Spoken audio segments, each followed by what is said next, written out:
I'm Preeti. I'm currently working as a postdoctoral scholar in the field of astrophysics in Hawaii. I was fortunate to be a small part of Akshaya Patra's program, giving every dream a chance in 2015. Back then, it was a new project that they had taken up, and I'm delighted to see how far the program has come since then. I'm also very happy to be remembered on this special day and for inviting me to be a part of it again. Let me come to the topic at hand, women in science. I'm sure you all have heard a good deal about women in science, mostly in context of women empowerment. I would like to talk about the same, but from a different point of view. Rather than focus on empowering women in science, I would like to talk about empowering women for science. I will start with a simple thought experiment. Imagine if I took everyone in the audience and divided you into two groups based on a random variable of my choice. Say your hair length, the shorts and the longs. I decide that the shorts will be responsible for all the collective group and take all decisions on their behalf. They will decide what the ideal hair length should be for the whole group and make it mandatory for everyone to follow. Would the shorts take into account the opinions of the longs, or would they be biased towards their own kind? Does that sound fair? No, right? Imagine an entire species working based on similar ideologies.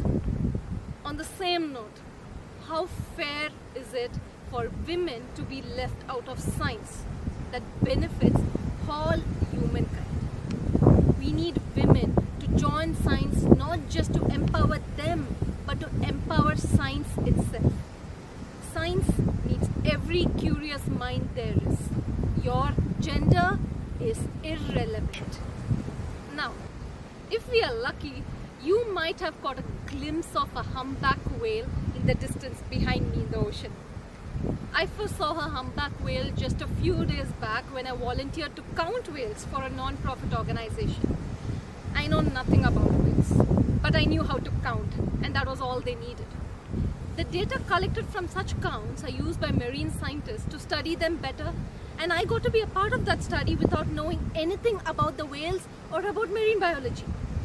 I myself work on a citizen science project in astronomy, which uses volunteers from all over the world to find new exoplanets.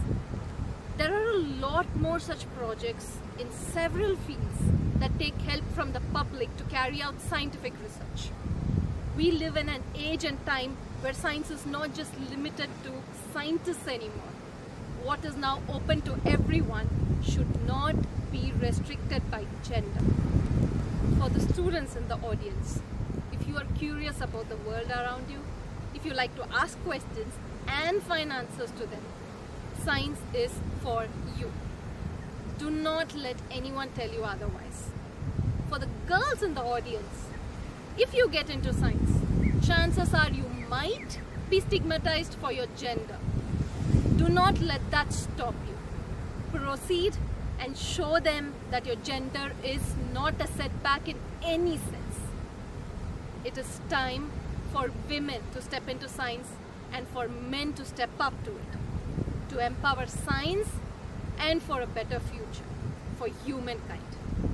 Thank you.